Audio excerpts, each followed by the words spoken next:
The Mahabharata of KRISHNA-DWAIPAYANA VYASA. Book 1. Adi PARVA. Section 103. Sambhava PARVA.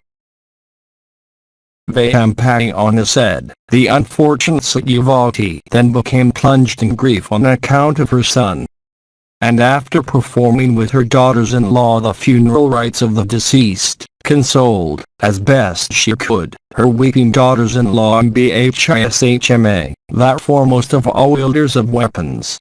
And turning her eyes to religion, and to the paternal and maternal lines of the Krus, she addressed BHISHMA and said, the funeral cake, the achievements, and the perpetuation of the line of the virtuous and celebrated Sentin of Krus race, all now depend on thee.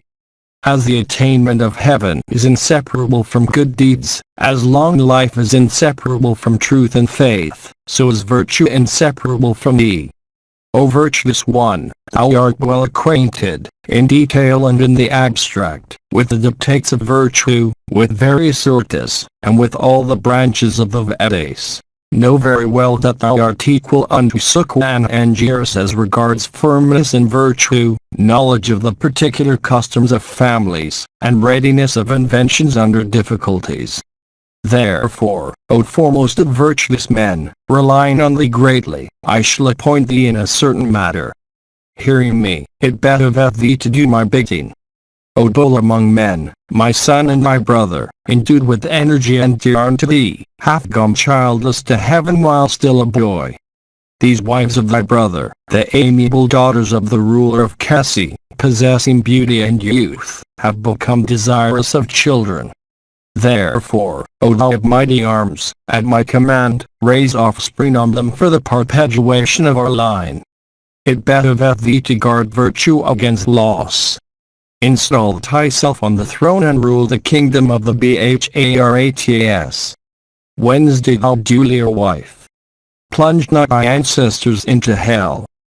VYASA continued, thus stressed by his mother and friends and relatives, that oppressor of foes, the virtuous BHISHMA, gave this reply conformable to the dictates of virtue, O mother, what thou sayest is certainly sanctioned by virtue. But thou knowest what my vow is in the matter of begetting children. Thou knowest also all that transpired in connection with thy dower. O Satyavati, I repeat the pledge I once gave, namely, I would renounce 3 worlds, the empire of heaven, anything that may be greater than that, but truth I would never renounce. The earth may renounce its scent, water may renounce its moisture, light may renounce its attribute of exhibiting forms, air may renounce its attribute of touch, the sun may renounce his glory, fire, its heat, the moon, his cooling rays, space, its capacity of generating sound, the slayer of Vritra, his prowess, the god of justice, his impartiality. But I cannot renounce truth. Thus stressed by her son endued with wealth of energy, Satyavati said unto BHISHMA, O thou whose prowess is truth, I know of thy firmness in truth. Thou canst, if so minded, create, by the help of thy energy, 3 worlds other than those that exist. I know what thy vow was on my account. But considering this emergency, bear thou the burden of the duty that one hath to his ancestors. O punisher of foes, act in such a way that the lineal link may not be broken and our friends and relatives may not grieve. Thus urged by the miserable and weeping Satyavati speaking such words inconsistent with virtue from grief at the loss of her son, BHISHMA addressed her again and said, O queen, turn not thy eyes away from virtue. O, destroy us not. Breach of truth by a KSHATRIYA is never applauded in our treatises on religion. I shall soon tell thee, O Queen, what the established KSHATRIYA usages to which recourse may be had to prevent sentence line becoming extinct on earth.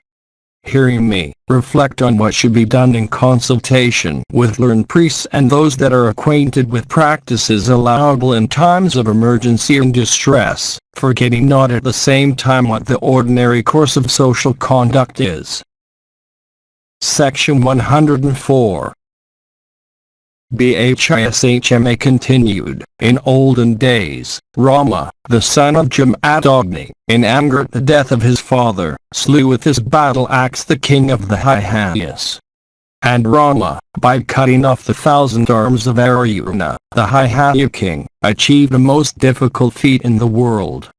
Not content with this, he set out on his chariot for the conquest of the world, and taking up his bow he cast around his mighty weapons to exterminate the Kshatriyas. And the illustrious son of Bhrgus race, by means of his swift arrows, annihilated the Kshatri tribe 120 times. And when the earth was thus deprived of Kshatriyas by the great Rishi, the Kshatri ladies all over the land had offspring raised by Brahmanas skilled in the Vedas. It has been said in the Vedas that the son so raised belonged to him that had married the mother.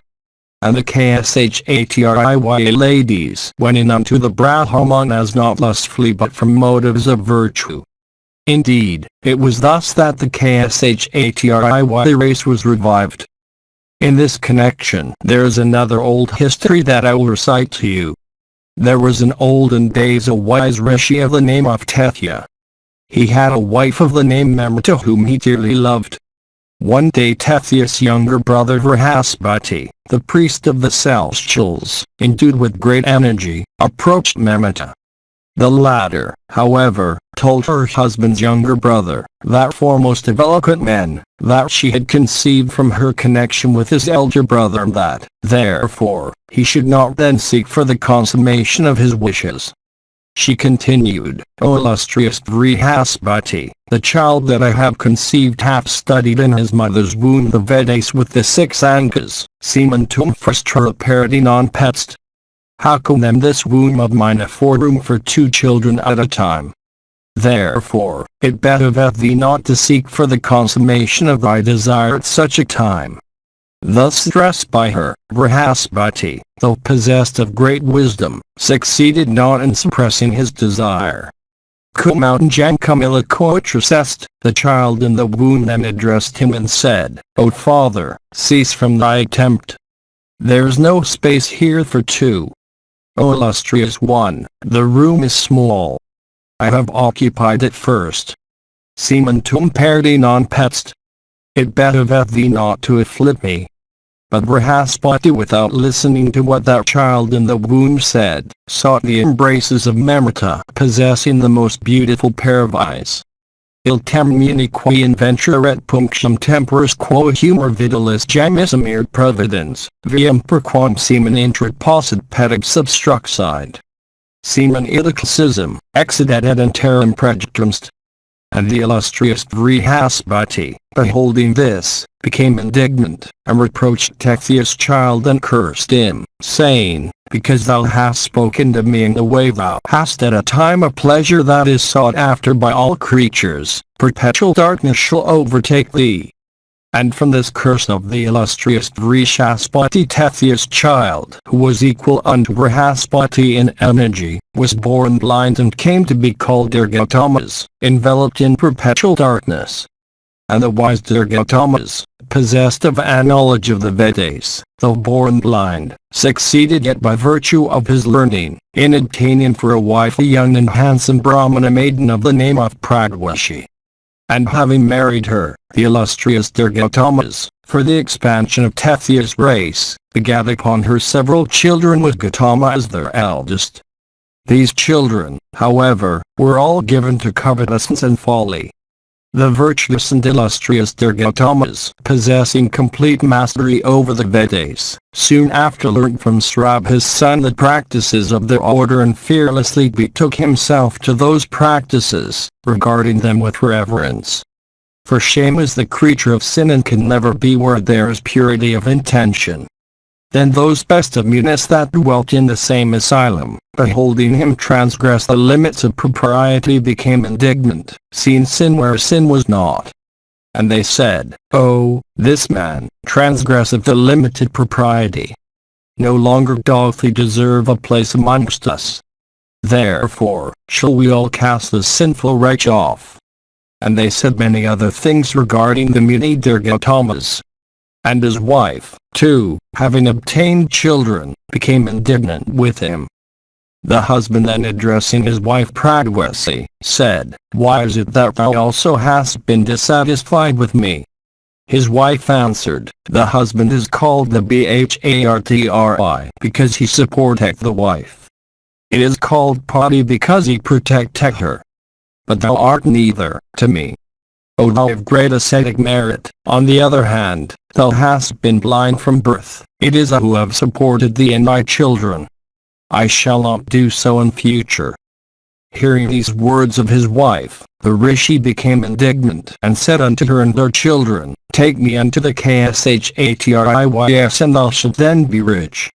His wife replied, by saying, "I desire not wealth that may be procured by thee, for that can never bring me happiness. O best of Brahmanas, do as thou likest. I shall not be able to maintain thee as before." At these words of his wife, Dirghatama said, "I lay down from this day as a rule that every woman shall have to adhere to one husband for her life. Be the husband dead or alive, it shall not be lawful for a woman to have connection with another. And she who may have such connection shall certainly be regarded as fallen. A woman without husband shall always be liable to be sinful. And even if she be wealthy she shall not be able to enjoy that wealth truly. Calumny and evil report shall ever dog her." Hearing these words of her husband Pradwa, she became very angry, and commanded her sons, saying, "Throw him into the waters of Ganga." And at the command of their mother, the wicked Gautama and his brothers, those slaves of covetousness and folly, exclaimed, "Indeed, why should we support this old man?" Tied the Muni to a raft and committing him to the mercy of the stream returned home without compunction. The blind old man drifting along the stream on that raft, passed through the territories of many kings. One day a king named Vela, conversing with every duty, went to the Ganges to perform his ablutions. And as the monarch was thus engaged, the raft to which the rishi was tied, approached him. And as it came, the king took the old man.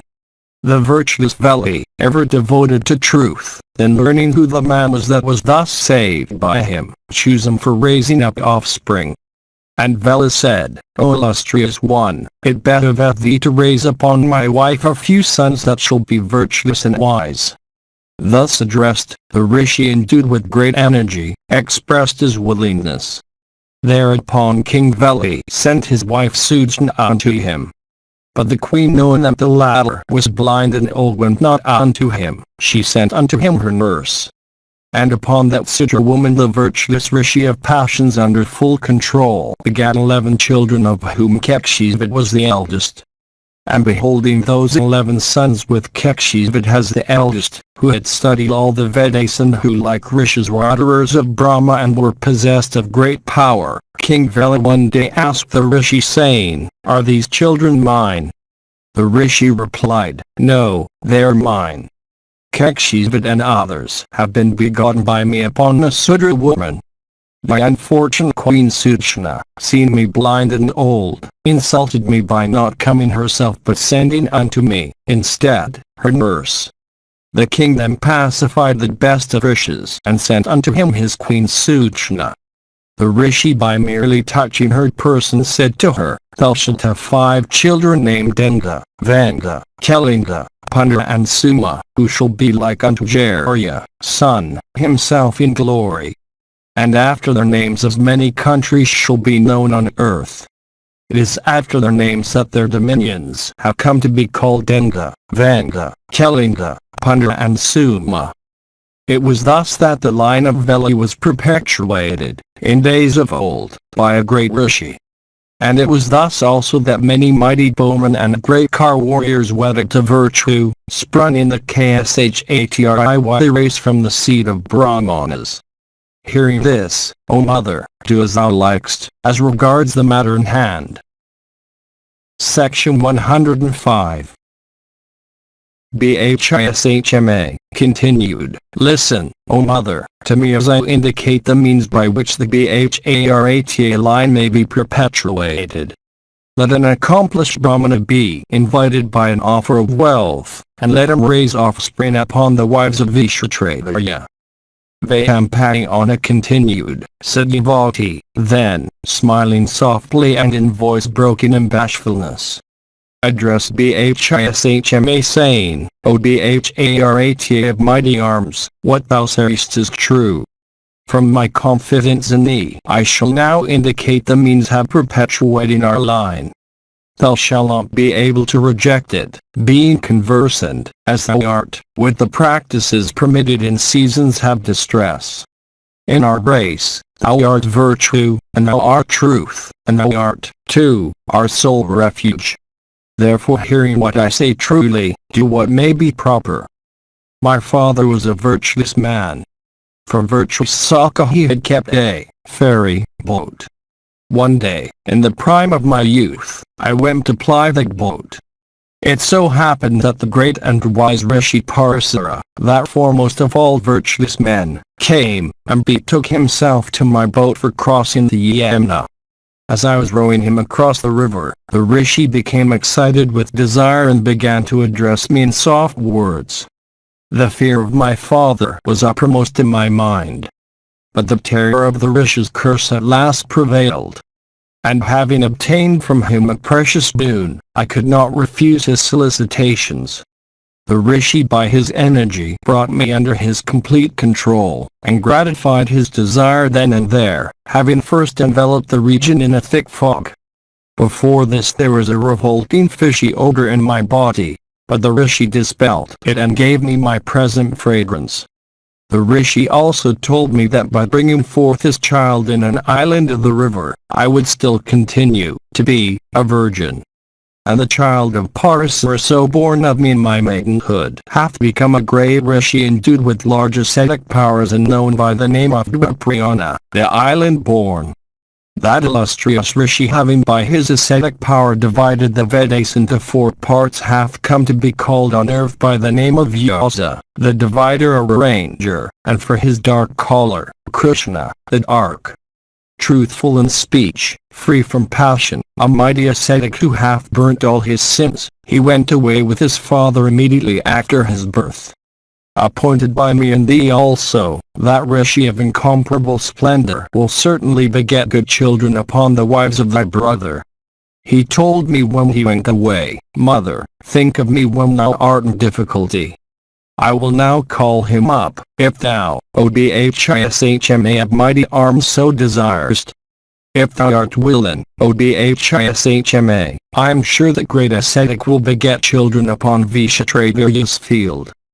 Vyampayana continued, mention being made of the great Rishi, Bhishma with joint palms said, the man is truly intelligent who fixes his eyes judiciously on virtue, profit, and pleasure, and who after reflecting with patience, acteth in such a way that virtue may lead to future virtue, profit to future profit, and pleasure to future pleasure. Therefore, that which hath been said by thee and which, besides being beneficial to us, is consistent with virtue, is certainly the best advice and hath my full approval. And when Bhishma had said this, O thou of Krus race, Kelly, said Devotee, thought of the Muni Dwaiparayana and Dwaiparayana who was then engaged in interpreting the Vedas, learning that he was being called up by his mother, came instantly unto her without anybody's knowing it. Satyavati then duly greeted her son and embraced him with arms, bathing him in her tears, for the daughter of the fisherman wept bitterly at the sight of her son after so long a time. And her first son, the great Vyasa, beholding her weeping, washed her with cool water, and borne unto her, said, I have come, O mother, to fulfill thy wishes. Therefore, O virtuous one, command me without delay. I shall accomplish thy desire. The family priest of the Bharats then worshipped the great Rishi duly, and the latter accepted the offerings of worship, uttering the usual mantras. And gratified with the worship he received, he took a seat. Satyavati, beholding him seated at his ease, after the usual inquiries, addressed him and said, "O learned one, sons derive their birth both from the father and the mother. They are, therefore, the common property of both parents. There cannot be the least doubt about it that the mother hath as much power over them as the father. As thou art, indeed, my eldest son according to the ordinance, O Brahmrishi, so is Vishatravirya my youngest son. And as Bhishma is Vishatravirya's brother on the father's side, so art thou his brother on the same mother's side. I do not know what you may think, but this is what, O son, I think. This Bhishma, the son of Sentin, devoted to truth, doth not, for the sake of truth, entertain the desire of either begetting children or ruling the kingdom. Therefore, from affection for thy brother Vishatravirya, for the perpetuation of our dynasty, for the sake of this Bhishma's request and my command, for kindness to all creatures, for the protection of the people and from the liberality of thy heart, O sinless one, it behoveth thee to do what I say. Thy younger brother hath left 2 widows like unto the daughters of the celestials themselves, endued with youth and great beauty.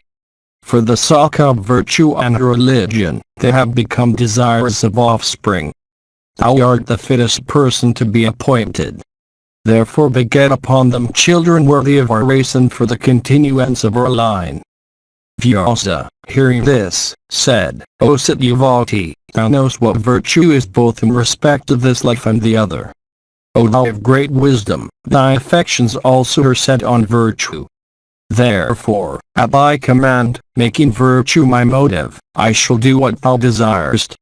Indeed, this practice that is conformable to the true and eternal religion is known to me. I shall give unto my brother children that shall be like unto Mitra and Varuna. Let the ladies them duly observe for 1 full year the vow I indicate. They shall then be purified. No women shall ever approach me without having observed a rigid vow." Satyavati then said, "O sinless one, it must be as thou sayest. Take such steps that the ladies may conceive immediately. In a kingdom where there is no king, the people perish from want of protection. Sacrifices and other holy acts are suspended. The clouds send no showers, and the gods disappear. How can a kingdom be protected that hath no king? Therefore, see thou that the ladies conceive. Bhishma will watch over the children as long as they are in their mother's wombs." VYASA replied, "If I am to give unto my brother children so unseasonably, then let the ladies bear my ugliness. That in itself shall, in their case, be the austerest dependencies. If the princess of Kosala can bear my strong odor, my ugly and grim visage, my attire and body, she shall then conceive an excellent child." Vayyampayana continued, having spoken thus unto Satyavati, VYASA of great energy addressed her and said, "Let the princess of Kosala, clad in clean attire and checked with ornaments, wait for me in her bedchamber." Saying this, the rishi disappeared. Satyavati then went to her daughter-in-law and seeing her in private spoke to her these words of beneficial and virtuous import, "O princess of Kosala, listen to what I say. It is consistent with virtue. The dynasty of the Bharatas hath become extinct from my misfortune. Beholding my affliction and the extinction of his paternal line, the wise Bhishma, impelled also by the desire of perpetuating our race, hath made me a suggestion, which suggestion, however, for its accomplishment is dependent on thee. Accomplish it, O daughter, and restore the lost line of the Bharatas. O thou of fair hips, bring thou forth a child equal in splendor unto the chief of the celestials. He shall bear the onerous burden of this our hereditary kingdom." Satyavati, having succeeded with great difficulty in procuring the assent of her virtuous daughter-in-law to her proposal, which was not inconsistent with virtue, then fed brahmanas and rishis and numberless guests who arrived on the occasion. Section 106. VYASA said, soon after the monthly season of the Princess of Kosala had been over, Satyavati, purifying her daughter-in-law with a bath, led her into the sleeping apartment. There, seating her upon the luxurious bed, she addressed her, saying, O Princess of Kosala, thy husband hath an elder brother who shall this day enter thy womb as thy child. Wait for him tonight without dropping off to sleep. Hearing these words of her mother-in-law, the amiable princess, as she lay on her bed, began to think of Bhishma and the other elders of the Kuru race. Then the Rishi of truthful speech, who had given his promise in respect of Ambika, the eldest of the princesses, in the first instance, entered her chamber while the lamp was burning. The princess, seeing his dark visage, his met locks of copper hue, blazing eyes, his green beard, closed her eyes in fear. The Rishi, from desire of accomplishing his mother's wishes, however knew her. But the latter, struck with fear, opened not her eyes even once to look at him. And when VYASA came out, he was met by his mother, who asked him, shall the princess have an accomplished son? Hearing her, he replied, the son of the princess she will bring forth shall be equal in might unto 10,000 elephants. He will be an illustrious royal sage, possessed of great learning and intelligence and energy. The high-souled one shall have in his time a century of sons. But from the fault of his mother he shall be blind of these words of her son. Satyavati said, O thou of ascetic wealth, how can one that is blind become a monarch worthy of the Kurus? How can one that is blind become the protector of his relatives and family, and the glory of his father's race? It behoveth thee to give another king unto the Kurus. Saying, so be it, VYASA went away. And the first princess of Kosala in due time brought forth a blind son. Soon after Satyavati, O chastiser of foes, summoned VYASA, after having secured the assent of her daughter-in-law. VYASA came according to his promise, and approached, as before, the second wife of his brother. And Ambalika, beholding the Rishi, became pale with fear, and Odharata, beholding her so afflicted and pale with fear, VYASA addressed her and said, because thou hast been pale with fear at the sight of my grim visage, therefore, thy child shall be pale in complexion. O thou of handsome face, the name also thy child shall bear will be Pandu, the pale. Saying this, the illustrious and best of Rishis came out of her chamber. And as he came out, he was met by his mother, who asked him about the would-be child. The Rishi told her that the child would be of pale complexion and known by the name of Pandu. Satyavati again begged of the Rishi another child, and the Rishi told her in reply, so be it. Ambalika, then, when her time came, brought forth a son of pale complexion. Blazing with beauty, the child was endued with all auspicious marks. Indeed, it was this child who afterwards became the father of those mighty archers, the Pandavas. Some time after, when the oldest of Vishatraviya's widows again had her monthly season, she was solicited by Satyavati to approach VYASA once again. Possessed of beauty like a daughter of a celestial, the princess refused to do her mother-in-law's bidding, remembering the grim visage and strong odor of the Rishi. She, however, sent unto him a maid of hers, endued with the beauty of an apsara and decked with her own ornaments. And when the VYASA arrived, the maid rose up and saluted him. And she waited upon him respectfully and took her seat near him when asked. And, O king, the great Rishi of rigid vows was well pleased with her, and when he rose to go away, he addressed her and said, Amiable one, thou shalt no longer be a slave. Thy child also shall be greatly fortunate and virtuous, and the foremost of all intelligent men on earth. And, O king, the son thus begotten upon her by KRISHNA-DWAIPAYANA was afterwards known by the name of Vigara. He was thus the brother of Dhritarashtra and the illustrious Pandu. And Victor was free from desire and passion, and was conversing with the rules of government, and was the god of justice, born on earth under the curse of the illustrious Rishi Mandavya.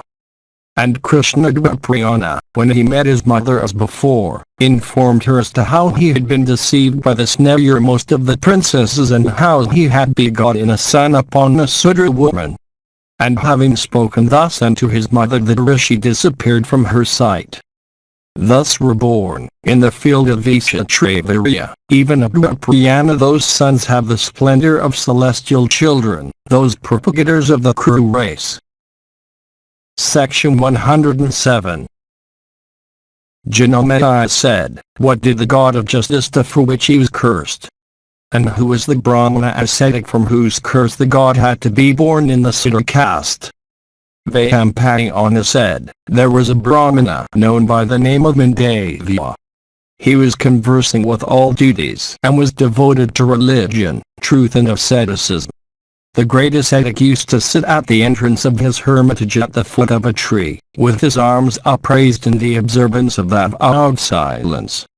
And as he sat there for years together, one day there came into his asylum a number of robbers laden with spoil. And, O bull and Bharats race, those robbers were then being pursued by a superior body as guardians of the peace. The thieves, on entering that asylum, hid their booty there, and in fear concealed themselves thereof before the guards came. But scarcely had they thus concealed themselves when the constables in pursuit came to the spot. The latter, observing the rishi sitting under the tree, questioned him, O king, saying, O best of Brahmanas, which way have the thieves taken? Point it out to us so that we may follow it without loss of time. Thus questioned by the guardians of peace, the ascetic, O king, said not a word, good or otherwise, in reply. The officers of the king, however, on searching that asylum soon discovered the thieves concealed thereof together with the plunder. Upon this, their suspicion fell upon the Muni, and accordingly they seized him with the thieves and brought him before the king. The king sentenced him to be executed along with his supposed associates. And the officers, acting in ignorance, carried out the sentence by impaling the celebrated rishi. And having impaled him, they went to the king with the booty they had recovered. But the virtuous rishi, though impaled and kept without food, remained in that state for a long time without dying. And the rishi by his ascetic power not only preserved his life, but summoned other rishi to the scene. And they came there in the night in the forms of birds, and beholding him engaged in ascetic meditation, though fixed on that state, became plunged into grief. And telling the best of Brahmanas who they were, they asked him saying, O Brahmana, we desire to know what hath been thy sin for which thou hast thus been made to suffer the tortures of impalement. Section 108. Vyayampayana said, thus asked, the tiger among munis then answered those rishis of ascetic wealth, whom shall I blame for this? In fact, none else than my own self hath offended against me. After this, O monarch, the officers of justice, seeing him alive, informed the king of it. The latter, hearing what they said, consulted with his advisers, and came to the place and began to pacify the rishi, fixed on the stake. And the king said, O thou best of rishis, I have offended against thee in ignorance. I beseech thee to pardon me for the same. It behoveth thee not to be angry with me. Thus addressed by the king, the Muni was pacified. And beholding him free from wrath, the king took him up with the stake and endeavored to extract it from his body. But not succeeding therein, he cut it off at the point just outside the body. The Muni, with a portion of the state within his body, walked about, and in that state practiced the austerest of penances and conquered numberless regions unattainable by others. And for the circumstances of a part of the state being within his body, he came to be known in the three worlds by the name of Mandavya, Mandavya with the state within. And one day the Brahman, acquainted with the highest truth of religion, went unto the abode of the god of justice. And beholding the god there seated on his throne, the rishi reproached him and said, "What, pray, is that sinful act committed by me unconsciously, for which I am bearing this punishment? Oh, tell me soon, and behold the power of my asceticism." The god of justice, thus questioned, replied, "O thou of ascetic wealth, a little insect was once pierced by thee on a blade of grass. Thou bearest now the consequence of the act. O Rishi, as a gift, however small, multiplieth in respect of its religious merits, so as sinful act multiplieth in respect of the woe bringeth in its train." On hearing this, Devi asked, "O tell me truly when this act was committed by me." Told in reply by the god of justice that he had committed it when a child. The rishi said, "That shall not be a sin which may be done by a child up to the 12th year of his age from birth. The scriptures shall not recognize it as sinful. The punishment thou hast inflicted on me for such an ill offense hath been disproportionate in severity. The killing of a Brahmana involves a sin that is heavier than the killing of any other living being. Thou shalt, therefore, O God of justice, have to be born among men even in the Siddha order." And from this day I establish this limit in respect of the consequence of acts, that an act shall not be sinful when committed by one below the age of 14. But when committed by one above that age, it shall be regarded as sin. Vyyampayana continued, "Cursed for this fault by that illustrious Rishi, the god of justice had his birth as Victor in the Siddha order. And Victor was well versed in the doctrines of morality and also politics and worldly profit. And he was entirely free from covetousness and wrath. Possessed of great foresight and undisturbed tranquility of mind, Victor was ever devoted to the welfare of the crews." Section 109. Vyyampayana said, "Upon the birth of those three children, Kriyankala, Kurukshetra, and the Krus grew in prosperity. The earth began to yield abundant harvest, and the crops also were of good flavor. And the clouds began to pour rain in season, and trees became full of fruits and flowers. And the draft cattle were all happy, and the birds and other animals rejoiced exceedingly. And the flowers became fragrant, and the fruits became sweet. The cities and towns became filled with merchants, artisans, traders and artists of every description. And the people became brave, learned, honest and happy. And there were no robbers then, nor anybody who was sinful. And it seemed that the golden age had come upon every part of the kingdom. And the people devoted to virtuous acts, sacrifices and truth, and regarding one another with love and affection grew in prosperity. And free from pride, wrath and covetousness, they rejoiced in perfectly innocent sports. And the capital of the Krus, full of the ocean, was a second Amaravati, teeming with hundreds of palaces and mansions, and possessing gates and arches dark as the clouds. And men in great cheerfulness sported constantly on rivers, lakes and tanks, and in fine groves and charming woods. And the southern Krus, in their virtuous rivalry with their northern kinsmen, walked about in the company of Siddhas and Karanas and Rishis. And all over that delightful country whose prosperity was thus increased by the Krus, there were no misers and no widowed women. And the wells and lakes were ever full, the groves abounded with trees, and the houses and abodes of Brahmanas were full of wealth, and the whole kingdom was full of festivities. And, O king, virtuously ruled by Bhishma, the kingdom was adorned with hundreds of sacrificial stakes.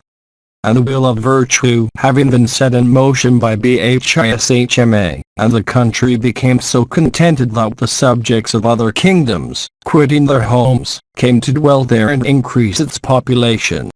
And the citizens and the people were filled with hope, upon seeing the youthful acts of their illustrious princes. And, O king, in the house of the Kuru chiefs as also of the principal citizens, give, eat were the only words constantly heard. And Dhritarashtra and Pandu and Victor of great intelligence were from their birth brought up by Bhishma, as if they were his own sons. And the children, having passed through the usual rites of their order, devoted themselves to vows and study. And they grew up into fine young men skilled in the Vedas and all athletic sports. And they became well skilled in the practice of bow, in horsemanship, in encounters with mace, sword and shield, in the management of elephants in battle, and in the science of morality. Well read in history and the Puranas and various branches of learning, and acquainted with the truths of the Vedas and their branches, they acquired knowledge, which was versatile and deep.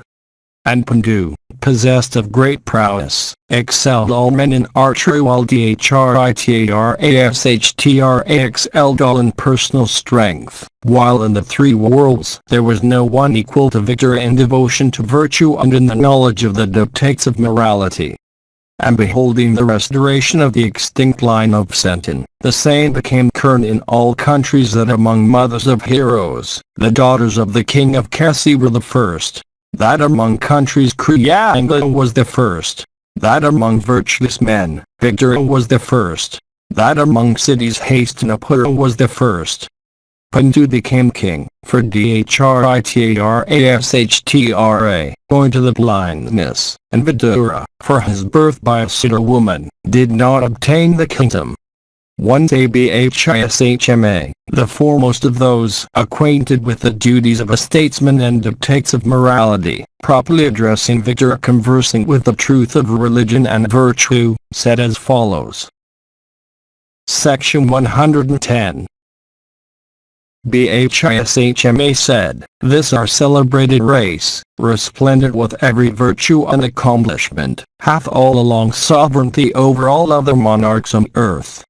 Its glory maintained in itself, perpetuated by many virtuous and illustrious monarchs of old, the illustrious KRISHNA-DWAIPAYANA, and Satyavati and myself have raised you, 3, up, in order that it may not be extinct. It behoveth myself and thee also to take such steps that this our dynasty may expand again as the sea. It hath been heard by me that there are 3 maidens worthy of being allied to a race. One is the daughter of Sirazin the head of a race. The other is the daughter of Suvala, and the third is the princess of Madra. O son, all these maidens are, of course, of blue blood. Possessed of beauty and pure blood, they are eminently fit for an alliance with our family. O thou foremost of intelligent men, I think we should choose them for the growth of our race. Tell me what thou thinkest." Thus addressed, Victory replied, "Thou art our father and thou art our mother, too. Thou art our respected spiritual instructor. Therefore, do thou what may be best for us in thy eyes." Vayampayana continued, "Soon after Bhishma heard from the Brahmanas the Gandhari, the amiable daughter of Suvala, having worshipped Hare, Siva, had obtained from the deity the boon that she should have a century of sons. Bhishma, the grandfather of the Krus, having heard this, sent messengers unto the king of Gandhara.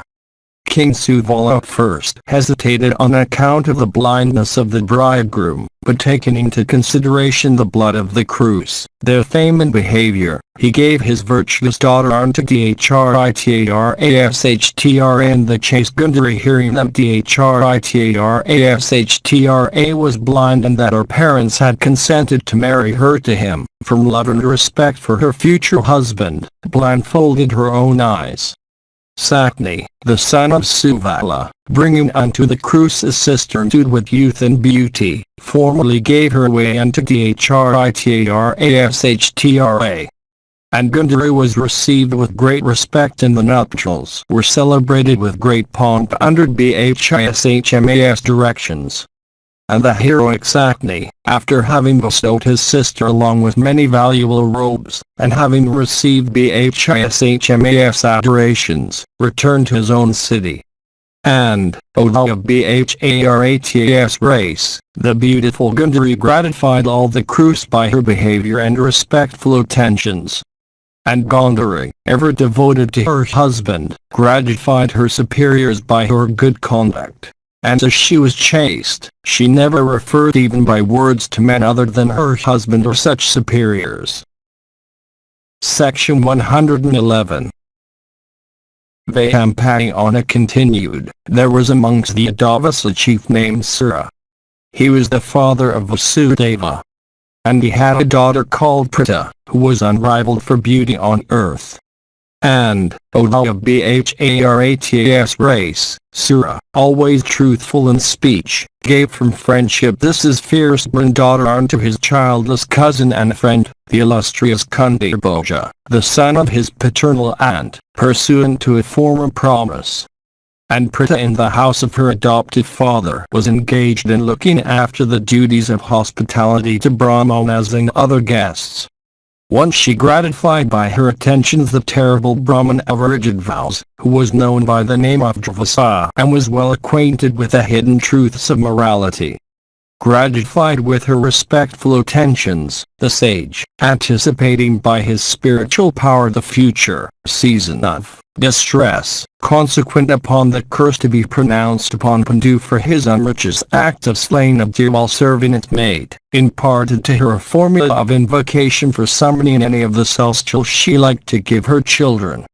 And the rishi said, those celestials that thou shalt summon by this mantra shall certainly approach thee and give thee children. Thus addressed by the Brahmana, the amiable Kunti, Pritha, became curious, and in her maidenhood summoned the god Arka, son. And as soon as he pronounced the mantra, she beheld the fulgent deity, the beholder of everything in the world, approaching her. And beholding that extraordinary sight, the maiden of faultless features was overcome with surprise. But the god Vyaswat, son, approaching her, said, here I am, O black-eyed girl. Tell me what I am to do for thee.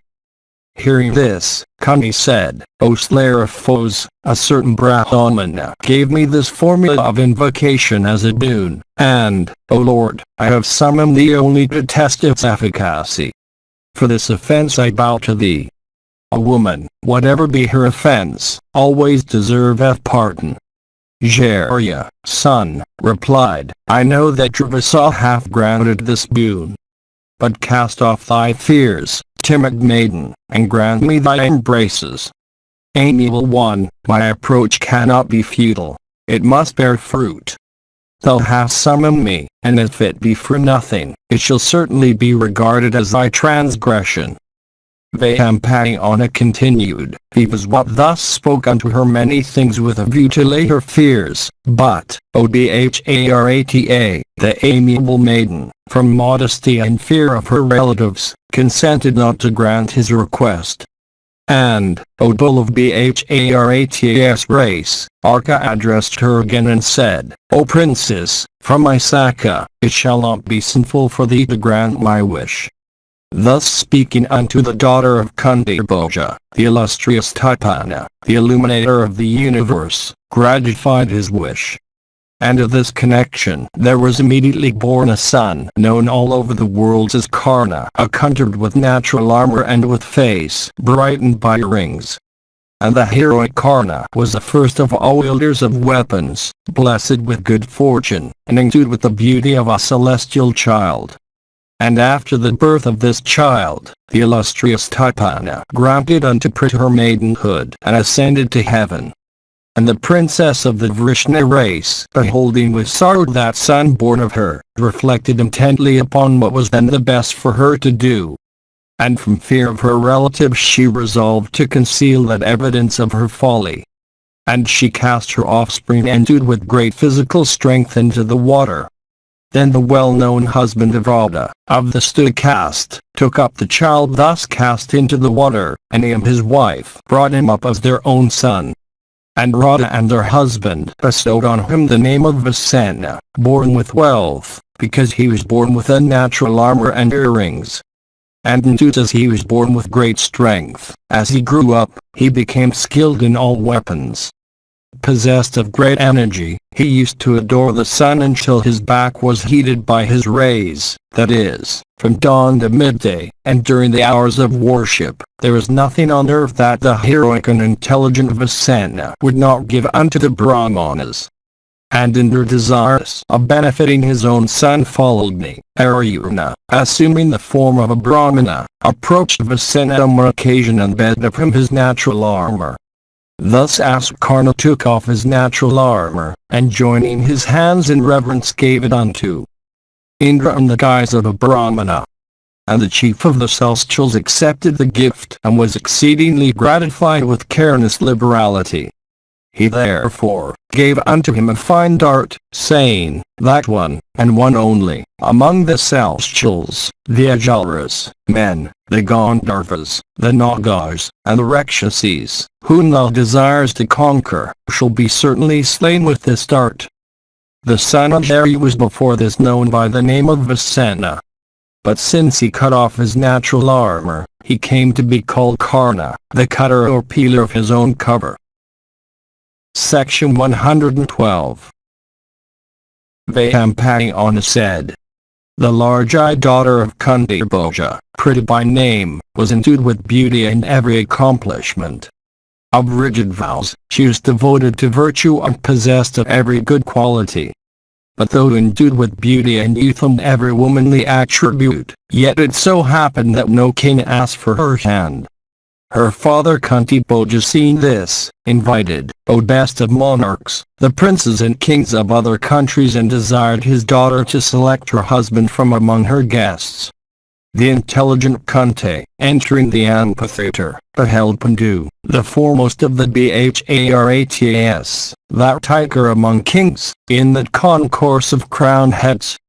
Proud as the lion, broad-chested, bull-eyed, endued with great strength, and outshining all other monarchs in splendor, he looked like another Indra in the royal assemblage.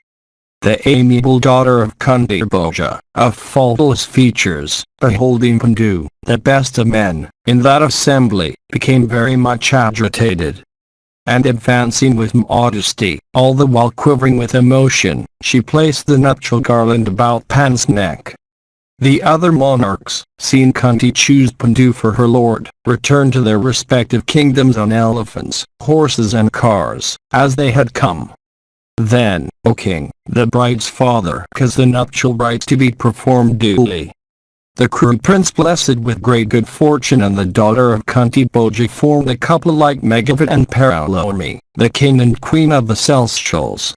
And, O best of Kuru monarchs, King Kunti, after the nuptials were over, presented his son-in-law with much wealth and sent him back to his capital. Then the Kuru prince Pandu, accompanied by a large force bearing various kinds of banners and pennons, and eulogized by brahmanas and great rishis pronouncing benedictions, reached his capital. And after arriving at his own palace, he established his queen therein. Section 113. Vayampayana continued, some time after, Bhishma, the intelligent son of Sentin, set his heart upon getting Pandu married to a second wife. Accompanied by an army composed of 4 kinds of force, and also by aged counselors and brahmanas and great rishis, he went to the capital of the king of Mathura. And that bull of the Valhikas, the king of Mathura, hearing that Bhishma had arrived, went out to receive him. And having received him with respect, he got him to enter his palace. Arriving there, the king of Mathura offered unto Bhishma a white carpet for a seat, water to wash his feet with, and usual oblation of various ingredients indicative of respect. And when he was seated at ease, the king asked him about the reason of his visit. Then Bhishma, the supporter of the dignity of the Kurus, addressed the king of Mathura and said, O oppressor of all foes, know that I have come for the hand of a maiden. It hath been heard by us that thou hast a sister named Medri, celebrated for her beauty and endued with every virtue. I would choose her for Pandu. Thou art, O king, in every respect worthy of an alliance with us, and we also are worthy of thee. Reflecting upon all this, O king of Mathura, accept us duly. The ruler of Mathura, thus addressed by Bhishma, replied, to my mind, there is none else than one of thy family with whom I can enter into an alliance. But there is a custom in our family observed by our ancestors, which, be good or bad, I am incapable of transgressing. It is well known, and therefore is known to thee as well, I doubt not. Therefore, it is not proper for thee to say to me, bestow thy sister. The custom to which I allude is our family custom. With us that is a virtue and worthy of observance. It is for this only, O slayer of foes, I cannot give thee any assurance in the matter of thy request. On hearing this, Bhishma answered the king of Magadha, saying, O king, this, no doubt, is a virtue. The self-creator himself hath said it. Thy ancestors were observant of custom. There is no fault to find with it. It is also well known, O Salya, that this custom in respect of family dignity hath the approval of the wise and the good. Saying this, Bhishma of great energy, gave unto Salya much gold both coined and uncoined, and precious stones of various colors by thousands, and elephants and horses and cars, and much cloth and many ornaments, and gems and pearls and corals. And Salya, accepting with a cheerful heart those precious gifts, then gave away his sister, decked in ornaments, unto that bull of the Kuru race. Then the wise Bhishma, the son of the ocean-going Ganga, rejoiced at the issue of his mission, took Matri with him, and returned to the Kuru capital named after the elephant. Then selecting an auspicious day and moment as indicated by the wise for the ceremony, King Pandu was duly united with Matri. And after the nuptials were over, the Kuru king established his beautiful bride in handsome apartments. And, O King of Kings, the best of monarchs, then gave himself up to enjoyment in the company of his two wives as best he liked and to the limit of his desires. And after 30 days had elapsed, the Kuru king, O monarch, started from his capital for the conquest of the world. And after reverentially saluting and bowing to Bhishma and the other elders of the Kuru race, and with adieus to Dhritarashtra and others of the family, and obtaining their leave, he set out on his grand campaign, accompanied by a large force of elephants, horses, and cars, and well pleased with the blessings uttered by all around and the auspicious rites performed by the citizens for his success. And Pandu, accompanied by such a strong force, marched against various foes. And thou tiger among men, thou spreader of the fame of the Kurus, first subjugated the robber tribes of Asarna. He next turned his army composed of innumerable elephants, cavalry, infantry, and charioteers, with standards of various colors against Durga, the ruler of the kingdom of Magadha, who was proud of his strength, and offended against numerous monarchs. And attacking him in his capital, Pandu slew him there, and took everything in his treasury and also vehicles and draft animals without number. He then marched into Mithila and subjugated the Vidyas. And then, O bull among men, Pandu led his army against Kasi, Smuda, and Pundra, and by the strength and prowess of his arms spread the fame of the Kurus. And Pandu, that oppressor of foes, like unto a mighty fire whose far-reaching flames were represented by his arrows and splendor by his weapons, began to consume all kings that came in contact with him. These with their forces, vanquished by Pandu the head of his army, were made the vassals of the Kurus. And all kings of the world, thus vanquished by him, regarded him as the one single hero on earth, even as the celestials regard Indra in heaven. And the kings of earth with joint palms bowed to him and waited on him with presents of various kinds of gems and wealth, precious stones and pearls and corals, and much gold and silver, and first-class caning handsome horses and fine cars and elephants, and asses and camels and buffaloes, and goats and sheep, and blankets and beautiful hides, and cloths woven out of furs. And the king of Hastinapur, accepting those offerings, retraced his steps towards his capital, to the great delight of his subjects.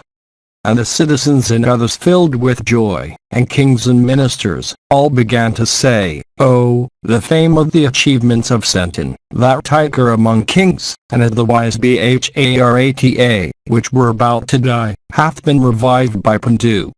They who rod before the cruise of both territory and wealth have been subjugated by Pandu, the tiger of Hastinapura, and made to pay tribute.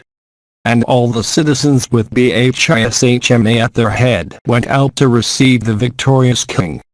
They had not proceeded far when they saw the attendants of the king laden with much wealth, and the train of various conveyances laden with all kinds of wealth, and of elephants, horses, cars, camels and other animals, was so long that they saw not its end. Then Pandu, beholding Bhishma, who was a father to him, worshipped his feet and saluted the citizens and others as each deserved. And Bhishma, too, embracing Pandu as a son who had returned victorious after grinding many hostile kingdoms, wept tears of joy. And Pandu, instilling joy into the hearts of his people with a flourish of trumpets and kenchs and kettle drums, entered his capital. Section 114. Vyampayana said, Pandu, then, at the command of Dhritarashtra, offered the wealth he had acquired by the prowess of his arms to Bhishma, their grandmother Satyavati and their mothers. And they sent portion of his wealth to Victoria also. And the virtuous Pandu gratified his other relatives also with similar presents. Then Satyavati and Bhishma and the Kisari princes were all gratified with the presents Pandu made out of the acquisitions of his prowess. And Ambalika in particular, upon embracing her son of incomparable prowess, became as glad as the Queen of Heaven upon embracing Jayanta. And with the wealth acquired by that hero Dhritarashtra performed 5 great sacrifices that were equal unto 100 great horse sacrifices, at all which the offerings to Brahmanas were by hundreds and thousands. A little while after, O bull of Bharata's race, Pandu, who had achieved a victory over sloth and lethargy, accompanied by his 2 wives, Kunti and Maitri, retired into the woods. Leaving his excellent palace with its luxurious beds, he became a permanent inhabitant of the woods, devoting the whole of his time to the chase of the deer. And fixing his abode in a delightful and hilly region overgrown with huge solid trees, on the southern slope of the Himavat mountains, he roamed about in perfect freedom. The handsome Pandu with his 2 wives wandered in those woods like Airavata accompanied by 2 she-elephants. And the dwellers in those woods, beholding the heroic Bharata prince in the company of his wives, armed with sword, arrows, and bow, clad with his beautiful armor, and skilled in all excellent weapons, regarded him as the very god wandering amongst them. And at the command of Dhritarashtra, people were busy in supplying Pandu in his retirement with every object of pleasure and enjoyment. Meanwhile the son of the ocean-going Ganga heard that King Devaka had a daughter endued with youth and beauty and begotten upon a Sudra wife. Bringing her from her father's abode, Bhishma married her to Victor of great wisdom. And Victor begot upon her many children like unto himself in accomplishments. Section 115. Vyampayana said, Meanwhile, O Janamaya, Dhritarashtra begat upon Gundari 100 sons, and upon Navaya wife another besides those 100. And Pandu had, by his 2 wives Kunti and Maitri, 5 sons who were great charioteers and who were all begotten by the celestials for the perpetuation of the Kuru line. Janamaya said, O best of Brahmanas, how did Gundari bring forth those 100 sons and in how many years? What were also the periods of life allotted to each? How did Dhritarashtra also beget another son and Navaya wife? How did Dhritarashtra behave towards his loving, obedient, and virtuous wife Gandhari? How were also begotten the 5 sons of Pandu, those mighty charioteers, even though Pandu himself labored under the curse of the great Rishi, he slew. Tell me all this in detail, for my thirst for hearing everything relating to my own ancestor hath not been salad. Vayampayana said, one day Gundari entertained with respectful attention the great Dwapayana who came to her abode, exhausted with hunger and fatigue. Gratified with Gundari's hospitality, the rishi gave her the boon she asked for, namely, that she should have a century of sons each equal unto her lord in strength and accomplishments. Some time after Gundari conceived and she bore the burden in her womb for 2 long years without being delivered. And she was greatly afflicted at this. It was then that she heard that Kundi had brought forth a son whose splendor was like unto the morning sun. Impatient of the period of gestation which had prolonged so long, and deprived of reason by grief, she struck her womb with great violence without the knowledge of her husband. And thereupon came out of her womb, after 2 years' growth, a hard mass of flesh like unto an iron ball. When she was about to throw it away, Dwapayana, learning everything by his spiritual powers, promptly came there, and thou first of ascetics beholding the ball of flesh, addressed the daughter of Sutherland thus, what hast thou done? Ganguli, without endeavoring to disguise her feelings, addressed the rishi and said, having heard that Kundi had brought forth a son like unto Juliet in splendor, I struck in grief at my womb.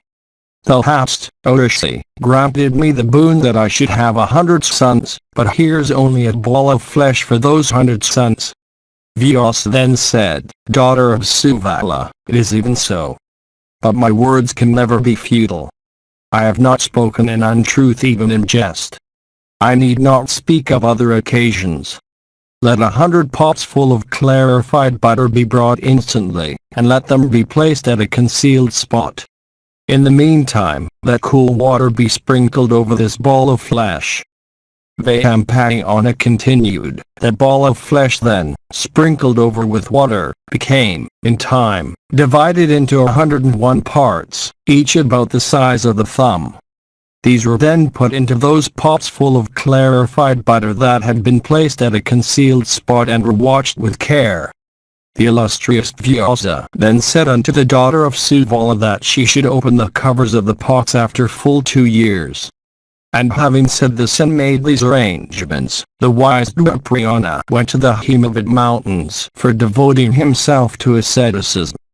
Then in time, King Juliet was born from among those pieces of the ball of flesh that had been deposited in those pots. According to the order of birth, King Yudhishthira was the oldest. The news of Duryodhana's birth was carried to Bhishma and the wise Victora. The day that the haughty Duryodhana was born was also the birthday of Bhishma of mighty arms and great prowess. As soon as Duryodhana was born, he began to cry and bray like an ass. And hearing that sound, the asses, vultures, jackals and crows uttered their respective cries responsively. Violent winds began to blow, and there were fires in various directions. Then King Dhritarashtra in great fear, summoning Bhishma and Victora and other well-wishers and all the crews, and numberless brahmanas, addressed them and said, the oldest of those princes, Yudhishthira, is the perpetuator of our line. By virtue of his birth he hath acquired the kingdom. We have nothing to say to this. But shall this my son born after him become king? Tell me truly what is lawful and right under these circumstances. As soon as these words were spoken, Obharata, jackals and other carnivorous animals began to howl ominously and marking those frightful omens all around. The assembled brahmanas and the wise Victora replied, O king, O bull among men, when these frightful omens are noticeable of the birth of thy eldest son, it is evident that he shall be the exterminator of thy race. The prosperity of all dependeth on his abandonment. Calamity there must be in keeping him. O king, if thou abandonest him, there remain yet by 99 sons. If thou desires the good of thy race, abandon him, Obharata. O king, do good to the world and thy own race by casting off this one child of thine.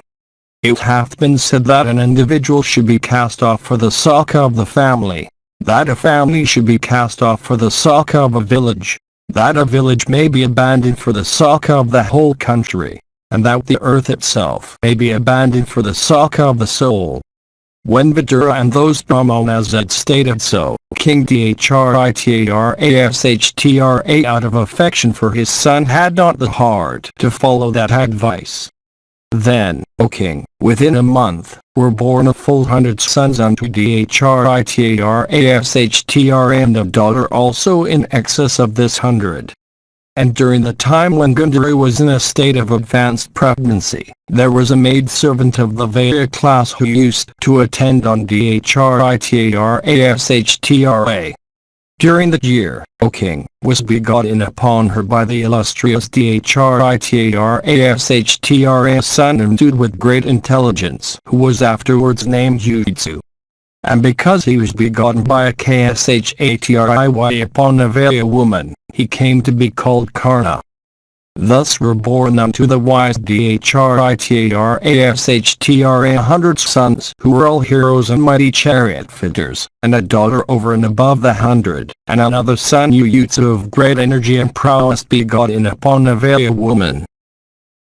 Section 116. Janamata said, O Sinless One, thou hast narrated to me from the beginning all about the birth of Dhritarashtra's 100 sons owing to the boon granted by the Rishi. But thou hast not told me as yet any particulars about the birth of the daughter. Thou hast merely said that over and above the 100 sons, there was another son named Yuyutsu begotten upon a Vaya woman, and a daughter. The great Rishi Vyasa of immeasurable energy said unto the daughter of the king of Gandhara that she would become the mother of 100 sons. Illustrious one, how is that thou sayest Gundari had a daughter over and above her 100 sons? If the ball of flesh was distributed by the great Rishi only into 100 parts, and if Gundari did not conceive on any other occasion, how was then Dasala born? Tell me this, O Rishi. My curiosity hath been great. Vayampayana said, O descendant of the Pandavas, my question is just, and I will tell thee how it happened. The illustrious and great Rishi himself, by sprinkling water over the ball of flesh, began to divide it into parts. And as it was being divided into parts, the nerves began to take them up and put them one by one into those pots filled with clarified butter. While this process was going on, the beautiful and chaste Gundari of rigid vows, realizing the affection that one feels for a daughter, began to think within herself, there's no doubt that I shall have 100 sons, the Muni having said so. It can never be otherwise. But I should be very happy if a daughter were born of me over and above these 100 sons and junior to them all. My husband then may attain to those worlds at the possession of a daughter's son's Kenforth. Then again, the affection the women feel for their sons-in-law is great. If, therefore, I obtain a daughter over and above my 100 sons, then, surrounded by sons and daughters' sons, I may feel supremely blessed. If I have ever practiced ascetic austerities, if I have ever given anything in charity, if I have ever performed the homa, through brahmanas, if I have ever gratified my superiors by respectful attentions, then, as the fruit of those acts, let a daughter be born unto me. All this while that illustrious and best of rishis, KRISHNA-DWAIPAYANA himself was dividing the ball of flesh, and counting a full 100 of the parts, he said unto the daughter of Suvala, Here are thy 100 sons. I did not speak it unto thee that was false. Here, however, is one part in excess of the 100, intended for giving thee a daughter's son. This part shall develop into an amiable and fortunate daughter, as thou hast desired. Then that great ascetic brought another pot full of clarified butter, and put the part intended for a daughter into it. Thus have I, O Dharata, narrated unto thee all about the birth of Dasala. Tell me, O Sinless One, what more I am now to narrate. Section 117. Janamata said, Please recite the names of Dhritarashtra's sons according to the order of their birth. Vayampayana said, their names, O king, according to the order of birth, are Dridana, Uyitsu, Dasasana, Dasarha, Dasala, Jalasandha, Sama, Salha, Vinda and Anuvanda, Durdasha, Suvahu, Spurtashana, Marshana and Dramkwa, Dushkarna, and Karna.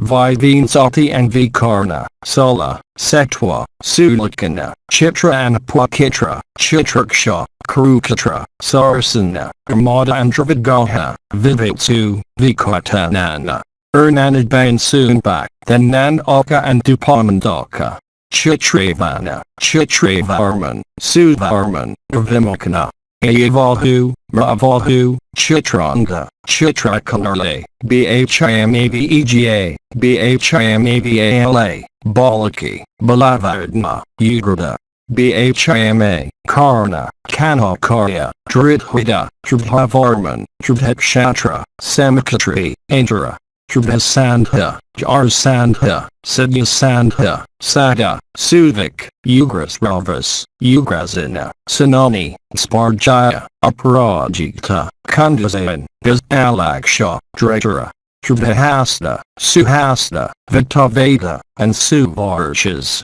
Adidyakarvavation, Nagarata, Agran, Kavachin, Krathana, Kanda, Kandadara, Dinurdara. The heroes, Ugra and Bhimarath say, Viravalhu, Adalupa, Abhya, and Raudrakarman, and Dridharatha, and Adrishya, Kandapedin, Viravi, Dirgalakana Pramatha, and Pramati and the powerful Dirgaroma, Dirgavalhu, Ravalhu, Vidhora, Kanakadvaja, Kandasyabarayas. Besides these 100 sons, there was a daughter named Dasala. All were heroes and Atiravas, and were well skilled in warfare. All were learned in the Vedas, and all kinds of weapons. And, O king, worthy wives were in time selected for all of them by Dhritarashtra after proper examination. And King Dhritarashtra, O monarch, also bestowed Dasala, in proper time and with proper rites, upon Jayadratha, the king of Sindhu. Section 118. Janamedaya said, O utterer of Brahma, thou hast recited everything about the extraordinary birth among men of the sons of Dhritarashtra in consequence of the Rishi's grace. Thou hast also said what their names are, according to the order of their birth. O Brahmana, I have heard all these from thee. But tell me now all about the Pandavas. While reciting the incarnations on earth of the celestial, the Ajaras, and the beings of other classes, thou saidst that the Pandavas were all illustrious and endued with the prowess of gods, and that they were incarnate portion of the celestials themselves. I desire, therefore, to hear all about those beings of extraordinary achievements beginning from the moment of their birth. O Vayampayana, recite thou their achievements. Vayampayana said, O king, one day Pandu, while roaming about in the woods, on the southern slopes of the Himavat, that teemed with deer and wild animals of fierce disposition, saw a large deer, that seemed to be the leader of a herd, serving his mate. Beholding the animals, the monarch pierced them both with 5 of his sharp and swift arrows winged with golden feathers. O monarch, that was no deer that Pandu struck at, but a Rishi's son of great ascetic merit who was enjoying his mate in the form of a deer. Pierced by Pandu, while engaged in the act of intercourse, he fell down to the ground, uttering cries that were of a man and began to weep bitterly. The deer then addressed Pandu and said, O king, even men that are slaves to lust and wrath, and void of reason, and ever sinful, never commit such a cruel act as this. Individual judgment prevaileth not against the ordinance prevaileth against individual judgment. The wise never sanction anything discountenanced by the ordinance. Thou art born, O Bharata, in a race that hath ever been virtuous. How is it, therefore, that even thou, suffering thyself to be overpowered by passion and wrath, losest thy reason? Hearing this, Pandu replied, "O dear, kings behave in the matter of slain animals of thy species exactly as they do in the matter of slain foes. It behoveth thee not, therefore, to reprove me thus from ignorance. Animals of thy species are slain by open or covert means. This, indeed, is the practice of kings. Then why dost thou reprove me?" Formerly, the Rishi Agastya, while engaged in the performance of a grand sacrifice, chased the deer, and devoted every deer in the forest unto the gods in general. Thou hast been slain, pursuant to the usage sanctioned by such precedent. Wherefore reprovest us then? For his especial sacrifices Agastya performed the homa with Thadu the deer. The deer then said, "O king, men do not let fly their arrows at their enemies when the latter are unprepared. But there is a time for doing it, namely, after declaration of hostilities. Slaughter at such a time is not censurable." Pandu replied, "It is well known that men slay deer by various effective means without regarding whether the animals are careful or careless. Therefore, O deer, why dost thou reprove me?" The deer then said, "O king, I did not blame thee for thy having killed a deer, or for the injury thou hast done to me. But, instead of acting so cruelly, thou shouldst have waited till the completion of my act of intercourse. What man of wisdom and virtue is there that can kill a deer while engaged in such an act? The time of sexual intercourse is agreeable to every creature and productive of good to all. O king, with this my mate I was engaged in the gratification of my sexual desire. But that effort of mine hath been rendered futile by thee. O king of the Krus, as thou art born in the race of the PARVA ever noted for white, virtuous, deeds, such an act hath scarcely been worthy of thee. O Bharata, this act must be regarded as extremely cruel, deserving of universal execration, infamous, and sinful, and certainly leading to hell. Thou art acquainted with the pleasures of sexual intercourse. Thou art acquainted also with the teaching of morality and dictates of duty. Like unto a celestial as thou art, it behoveth thee not to do such an act as leadeth to hell. O best of kings, thy duty is to chastise all who act cruelly, who are engaged in sinful practices and who have thrown to the winds religion, profit, and pleasure as explained in the scriptures. What hast thou done, O best of men, in killing me who have given thee no offense? I am, O king, a muni who liveth on fruits and roots, though disguised as a deer. I was living in the woods in peace with all.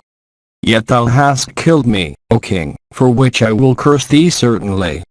As thou hast been cruel unto a couple of opposite sexes, death shall certainly overtake thee as soon as thou feelest the influence of sexual desire. I am a muni of the name of King Lama, possessed of ascetic merit. I was engaged in sexual intercourse with this deer, because my feelings of modesty did not permit me to indulge in such an act in human society. In the form of a deer I rove in the deep woods in the company of other deer. Thou hast slain me without knowing that I am a Brahmana. The sin of having slain a Brahmana shall not, therefore, be thine. But since this man, as you have killed me, disguised as a deer, at such a time, thy fate shall certainly be even like mine. When, approaching thy wife lustfully, thou wilt unite with her even as I have done with mine, in that very state shalt thou have to go to the world of the spirits.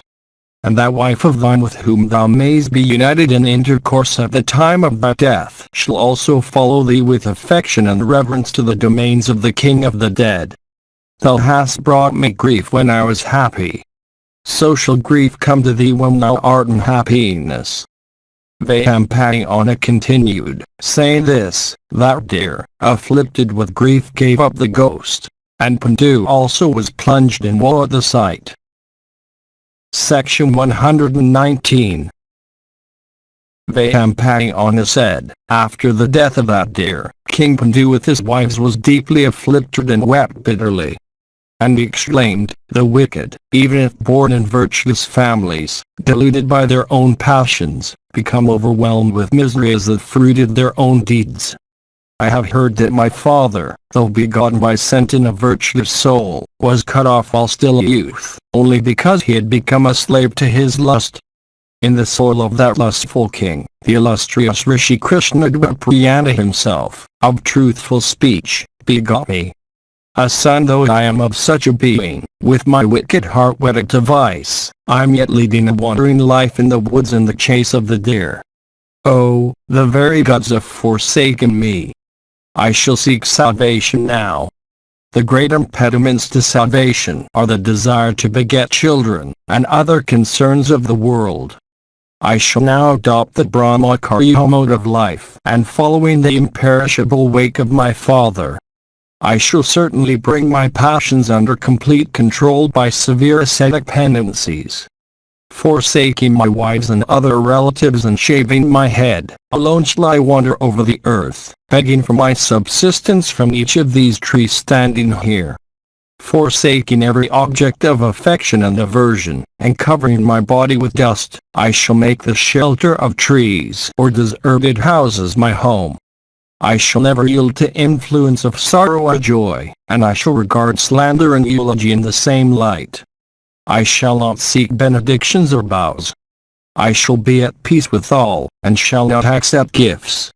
I shall not mock anybody, nor shall I knit my brows at anyone, but shall be ever cheerful and devoted to the good of all creatures.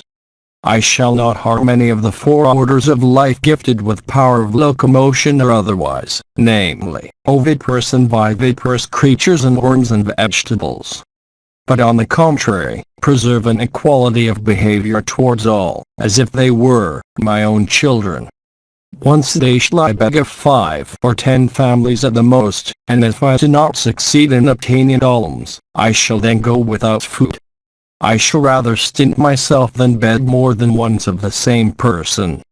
If I do not obtain anything after completing my round of 7 or 10 houses, moved by covetousness, I shall not enlarge my round.